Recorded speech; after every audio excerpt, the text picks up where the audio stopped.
What lean really encourages a farmer to do is to focus and to constantly simplify your systems. I say this all the time, complexity is the enemy of lean.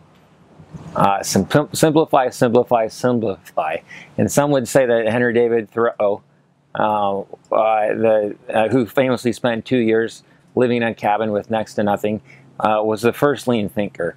But the idea in a business context is to say, hey, what are the few crops that are the highest profit crops for us?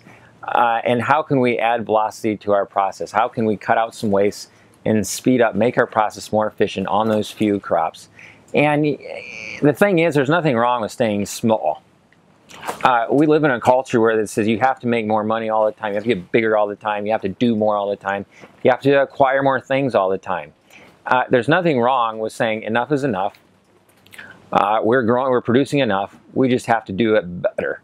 We have to grow better, we have to grow more efficiently, and we have to grow with less defects. So everything we produce ends up in the hands of our customer, and we get paid for it. So the payback is that you actually are able to produce higher value food, and you sell as much or more with less work. And what I mean is that, to give you an example, we were logging between 60 and 70 hours a week in the first couple of growing seasons, which is too much. We'll burn out. We'll burn out at that pace. And at this point, it's very unusual for us to work 35 hours, more than 35 hours a week. It's important for, especially with kids, to have regular working hours and to not work too much. And so the lifestyle benefit of lean is huge. And from a business perspective, it adds resilience to your business. If you're focused on crops, on systems that have lean thinking behind them, so that most of your motions, most of your efforts are in the direction of adding value for your customers, it adds resilience to your business. You're not working as hard, and you're going to be more consistently profitable at year's end. And the biggest impact is that it gave us more energy and time to focus on non-farm pursuits. And in particular, we have now 2 young kids, ages 2 and 4. And had we continued along the track of constant expansion, growing bigger and more chaotic every growing season, and maybe we could have grown more profitable too, I don't know, but we certainly would not have had the time and energy that we now have. And the idea is that waste is ubiquitous. And everyone in a business has some sort of a customer, at least the customer that they have in mind. And so really lean is like a coin of 2 sides. On the one side, you precisely identify what your customer wants from you, what they're valuing, what they're willing to pay you for. And you go the extra step to precisely identify that and to act on that knowledge. And then on the other side of the coin is the waste. Let's get rid of all the muda, all the activities, all the things in your production area that are not directly in service contributing to that value. And so those two elements exist in any business, and so lean is applicable in any size and type of business. The number one type of waste that I see on farms is overproduction. And the reason overproduction is a problem is that by the time you've seeded a crop, by the time you paid for the seeds, gone through the germination process, seeded the crop, managed the crop, harvested the crop, and washed it and got it to your markets, to have a product that comes home unsold is very costly, and it'll very quickly sink a business.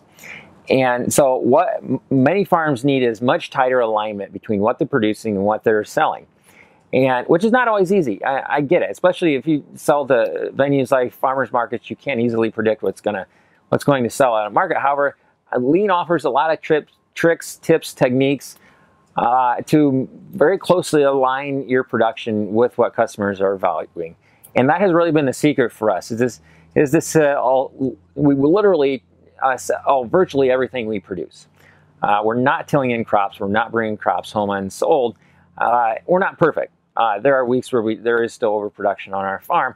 However, that one step, just more tightly aligning our production with what customers are valuing, made more of a difference than anything else.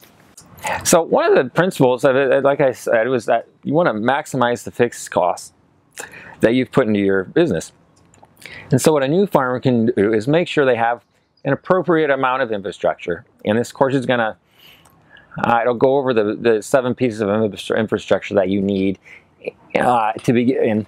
However, there's no reason to go crazy building more greenhouses, buying bigger tractors, more equipment than you absolutely need. And actually at the beginning, you don't need very much. We've been growing food as humans for thousands of years with just a few tools.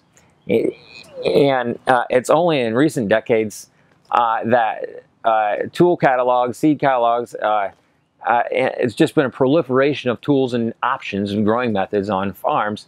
And really the challenge for farmers now is to edit out the options and find a crop, find some animals, find a food product that you enjoy producing, and that find some processes that are efficient, and focus on just a few crops on a few projects that can be consistently profitable. And so what Lean can do for a beginning farmer is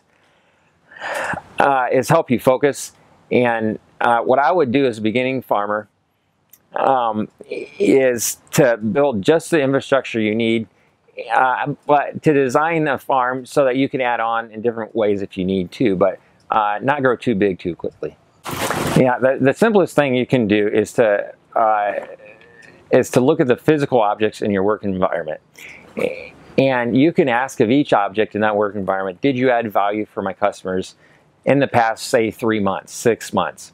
And you should have an immediate answer. It should be a visceral answer. And if you don't have an immediate visceral, I've got to have that tool, or I've got to have that piece of row cover, or whatever it is, then you should probably get it off the property. And just by cleaning up the property and getting yourself organized, it makes it so much easier to see work, to see the lines of work, to see the flow of work from seed to cash. And you eliminate the waste of tripping over tools, of looking for tools, and the waste of storing things that you're not actually using. If you want to learn more about lean in agriculture, I recommend reading my book, The Lean Farm. And it's a book that explains the concepts in terms that any size and type of farm can start using on their farm. And then The Lean Farm Guide to Growing Vegetables, my second book, and it focuses on how we took those lean principles, lean concepts, and applied them to a small-scale vegetable production farm. And I tell you how we trellis our tomatoes, tell you the seed varieties we use. It's a very thorough, detailed explanation of our growing system, however, with a lean twist. Not trying to convince you to do things exactly as I do them, however, trying to show you how we ended up with the systems we've ended up using lean thinking. If you want to learn more about all of this, I've designed online courses that take the books to a whole nother level. But the courses don't replicate what's in the books. They go beyond them, and they flesh out the books. The Lean Farm School courses are unique. These are the only courses with an explicit focus on efficiency and on using the lean system to make sure that you're a profitable operation for any size and type of farm. Second, these are unique because I'm presenting an accessible model. Our farm is run by Rachel and I and a couple of helpers, a small-scale farm, and what we're doing, just about anyone can do, just about anywhere in the country. What we're doing is taking lean thinking, simplifying it, and boiling it down to its simplest terms, and running a successful business in an industry where it's hard sometimes to make a living. And I'll show you precisely how we do it. We're making a living selling our food within 1.5 miles of our farm. And we're farming on the edge of 40,000 of a town of population of 40,000. And if we can do it here in Indiana, not a foodie hub necessarily, then surely this model can work other places. That's not to say that there's a market for food all over the U.S. However, that's to say with lean thinking, you can sell food and you can make a living in challenging marketplaces.